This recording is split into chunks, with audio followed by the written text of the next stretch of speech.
What's going on, everyone? It's your boy, the Fantasy Football Almanac.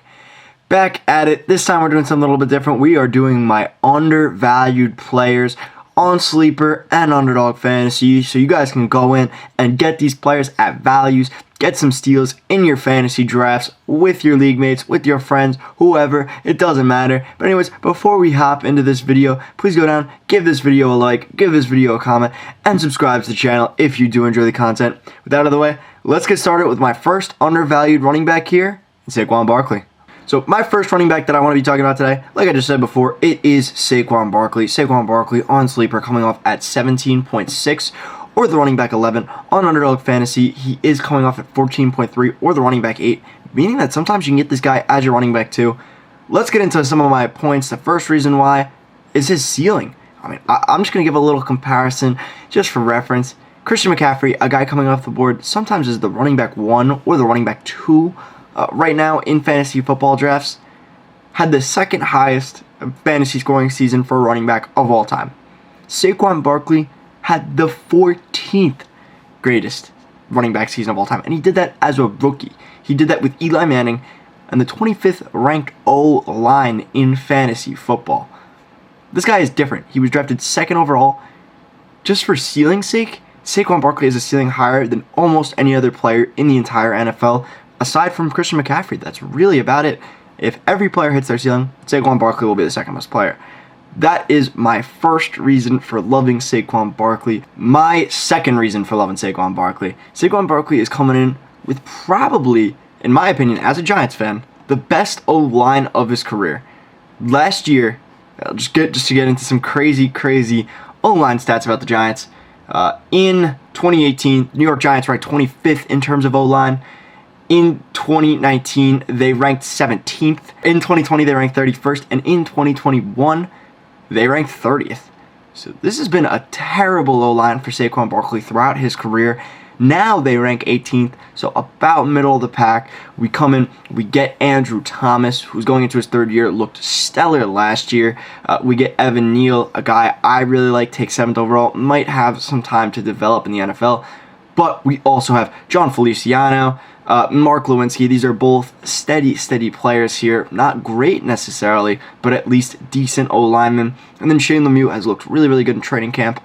So I am a little bit more confident in this O-line than I have been in years past. And also, they got the best coaching staff of their career. I mean, we had Joe Judge, one of the most laughable head coaches in the entire league. I don't think anybody's going to deny Joe Judge was awful. I mean, it was actually an abomination to watch him coach. I mean, a quarterback sneak on 2nd down and 3rd down at your own 5. You just give up at that point. I mean, I've never seen a worse coach than Joe Judge. And then Pat Shurmur was also his head coach. The 1 year he did well. And Pat Shurmur is no good head coach either. Now you get Brian Daboll from the Buffalo Bills, Kafka from the Chiefs. This is going to be a much better play calling unit. And because of that, in training camp so far, Saquon Barkley has looked phenomenal. Beat reporters everywhere have been ranting and raving about how good Saquon Barkley looks, which makes me a lot more confident because last season, a lot of what him coming back into was inefficiencies, not looking that good, not looking confident. Now he looks really confident in the offense, which I think gives a huge boost to, 1, Saquon Barkley as a player, and 2, his confidence. Another year coming off the torn ACL. Now he's not rehabbing to start preseason and all that training camp, all that stuff. So he is fully healthy now, and I think that will bode really well for Saquon Barkley as a whole. Another great thing, not that there hasn't already been enough, but another great thing is that the Giants' schedule is among the easiest in the NFL, and maybe the easiest in the NFL. According to Vegas forecasted win totals for this season, the Giants actually have the easiest win schedule. So according to Vegas, the people who run all the numbers and know way more than anyone else, the Giants have the easiest schedule in the NFL. There's a 4-week stretch where they play the Jaguars, then the Seahawks, then the Texans, and then the Lions. That's crazy. That is absolutely insane. That doesn't happen in the NFL. They also play the Panthers, the Bears, and the Titans. All these teams project to be pretty bad. So basically, they have one of the easiest schedules in the NFL, if not the easiest. The best O-line they've had since Saquon Barkley has been in the NFL. The best coaching staff they've had since Saquon Barkley has been in the NFL. And Saquon Barkley has an elite ceiling. Why is he going as low as he is? The really only reason is injuries. And injury prone is a thing. Yes, it is. But players are injury prone until they're not. Injury prone is very, very overrated. Saquon Barkley came back from a high ankle sprain in 3 games, then tore his ACL, then had a freak injury. I mean, there's just no way you can predict any of these things. Saquon Barkley, no matter what, will outperform his ADP if he's healthy. I mean, there's just no doubt in my mind. I would take him as your RB2 if you can get him as your RB2 and run. I think he's an absolutely phenomenal player and will do great for your team if he stays healthy. And you could say that about any player if they stay healthy. But Saquon Barkley will outperform this ADP if he stays healthy. That's my first undervalued player. Now let's move on to somebody a little bit more in the mid rounds of the drafts. Going a little bit later, we'll get 1 or 2 players from each range. So let's move on to my second player. The second running back that I want to talk about, he is in the thumbnail. It is David Montgomery. David Montgomery on Sleeper right now, coming off as the running back 18 at 38.4 average ADP, and Underdog 64.9 or running back 22 average ADP. I actually feel that Underdog is a little bit more slept on than David Montgomery than Sleeper is, which usually I feel like I'm way more in line with Underdog ADP than Sleeper ADP, but in this case, I think Sleeper is much more right on David Montgomery.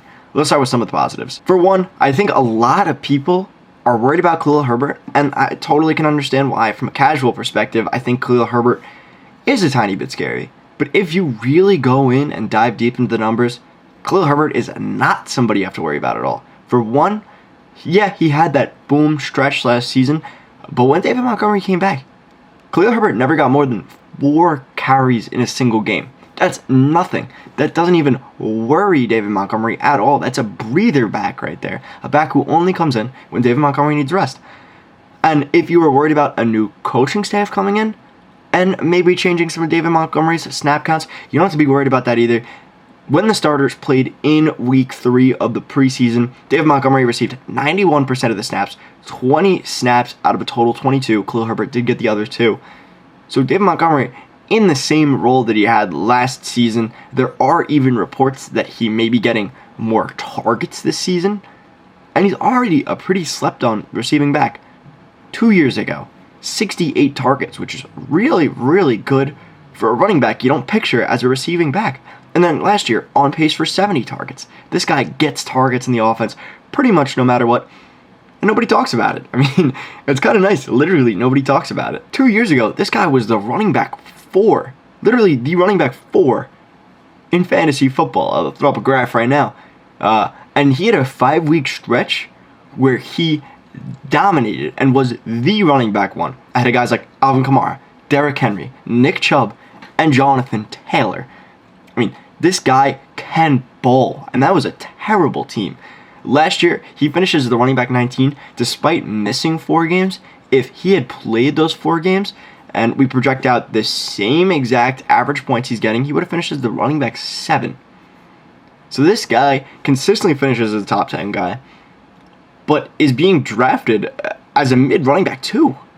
Also, we got no more Matt Nagy, a guy who has been a cancer to all teams. I mean, nobody can deny it. Matt Nagy was an absolutely awful coach. This year, Justin Fields has looked a lot better in year 2 because of this new scheme, this new coaching staff, and everything like that. In the preseason, he's looked really, really dominant. And if Justin Fields gets any better, it's hard to look worse than he did last season. If Justin Fields gets any better, this offense will click better as a whole, and David Montgomery will benefit from that. In my opinion, right now, he's pretty much being drafted below his floor. He's a pretty gross name to grab. I don't know why. He just doesn't feel good. It's like eating your vegetables. But he's a really, really talented player. And when he gets the carries, because he's going to get the carries as he has the past 2 seasons, he will be really, really good for your fantasy team, an absolute rocket, your RB2. Let's say you have a little bit more of a riskier play at your RB1, like a Saquon Barkley, the guy I just mentioned before. Grab David Montgomery, and you have one of the safest RB2s in the entire league. And he has upside to finish as a top 8 RB. I mean, he could finish as a top 5 RB as he did 2 years ago. So I really like David Montgomery. Let's move on to my running back 3. If there is one thing and one thing only that you take away from this video, please take Chase Edmonds. Chase Edmonds is probably the biggest value out of all running backs in this entire draft. Right now, on Sleeper, he's coming off as the running back 32 with an ADP of 83, And on Underdog, 79 as the running back 26. I have him as my running back 22. So 10 spots ahead of ADP on Sleeper, and 4 spots ahead of ADP on Underdog, and Underdog has recently been rising a ton on him. And I'm still much higher than Underdog. So first, let's get into why I like Chase Edmonds so much. On the surface, it's a crowded backfield, but it's really not. For one, Sony Michel just got cut, so you don't have to worry about Sony Michel anymore. Myles Gaskin was a guy you might be a little worried about because he was good last year, but why would they bring in Raheem Mostert, Chase Edmonds, and Sony Michel if they thought Myles Gaskin was the answer? Clearly, they don't like Myles Gaskin, so I'm not worried about Myles Gaskin, Sony Michel, X off. The only other problem is Raheem Mostert, a 30-year-old running back who's played one full healthy season his entire career and had surgery this offseason that almost completely derailed and ended his career entirely. So yes, I'm a little bit worried about Raheem Mostert taking some touches, but I don't think, one, that it's going to be a 50-50 split, and two, even if Raheem Mostert does take, let's say 8 touches a game, including let's say six carries, 2 receptions, that's not terrible. And he's going to go down, most likely. I hate to say it, but he's one of the few players I would consider injury prone in the NFL. So you don't really have to worry about the committee. And also, Chase Edmonds is being paid as if he's the number 1. Got the second most money this free agency out of all running backs, only behind Leonard Fournette. And that was only by $1 million, which isn't that much. Chase Edmonds is being paid $6 million this season compared to Raheem Mostert's $2 million contract. So he's making 3 times as much as Raheem Mostert. Clearly, they wanted to get Chase Edmonds on here. Chase Edmonds also really loves the scheme that they run, an outside zone blocking scheme, which fits Chase Edmonds to a T. Coach McDaniels agrees. Chase Edmonds agrees. That's why he came to the Dolphins in the first place. He actually declined more money from the Bills, more money from the Texans, just to go to the Dolphins and run in the scheme. Also, this is a guy who gets targets, right? Last season, he was on pace for 75 before his injury. The season before that, he had 67 targets. So this is a guy who gets targets, and this is an offense that targets the running back. Myles Gaskin had 63 targets last season. That's really pretty good. And Chase Edmonds' total receiving volume from last season would have placed him 5th in targets, only behind Leonard Fournette, DeAndre Swift, Austin Eckler, and Najee Harris. These are all known fantasy commodities who are all very talented, and it doesn't matter if their offense is bad, doesn't matter. These are all guys that you know will produce in fantasy week in and week out. So he's going to be getting the targets. He's going to be getting a fair amount of rushing volume because he's going to be out there a lot of the time. I mean, I think 250 touches is more than fair, and if he does that, he will finish as a low-end RB1, high-end RB2. And let's not forget, this offense projects to be much better than it was last season. I mean, with the addition of Tyreek Hill, you now have Tyreek Hill and Jalen Waddle. It's going to be impossible for teams to put an 8-man front on the box. It's just absolutely impossible because you need to be worrying about these 2 absolute speed freaks. So Chase Edmonds will benefit from greater efficiency from these 2 players. The only reason he's being drafted this low is because he's had to compete for touches with some really fantastic running backs the first 3 years of his career. I mean, originally he had David Johnson, and then Kenyon Drake comes in, and Kenyon Drake looks like a beast. And then you have James Conner, and James Conner starts feasting as soon as Chase Edmonds does unfortunately go down with an injury. I mean, if it were the other way around, I think Chase Edmonds will be drafted very, very similarly to James Conner. And James Conner would probably be drafted similarly to Chase Edmonds. That's pretty much how I view it. In my opinion, Chase Edmonds should outperform where he's drafted, unless it is a true 50-50 committee, which I think is near impossible. So take Chase Edmonds and run. Biggest value of the entire draft, in my opinion, at the running back position. Take him and run. Let's move on to my last running back here, my running back 4, Kareem Hunt. My last running back here is Kareem Hunt. Kareem Hunt on Sleeper right now, coming off at 76.9 on Sleeper, or the running back 29. And on Underdog, he is coming off at 95.8, or the running back 33. I have him right now as my running back 28. Let's get into why. For one, Kareem Hunt is supremely talented. I mean, this guy, one of the most talented running backs in the entire NFL. We saw it his rookie season when he finished as the RB3 or RB4, depending on which scoring format you are playing in. But he finished in the RB3. and then finishes the RB8 despite a 5-game suspension the year after. So this guy has top 5 running back upside in his range of outcomes year in and year out. Then he moves to Cleveland, where he does get a worse role, backing up Nick Chubb, and still in his first full season on the team, finishes as the RB10, despite Chubb playing 12 games. So he only had 4 games where he could really have that boom type of week, and he still finishes the RB10. Then last season, weeks 1 through 7, before getting hurt, he had 11.5 carries and 4 targets a game. Extrapolated out through a full season, I know it's a small sample size, is 256 touches.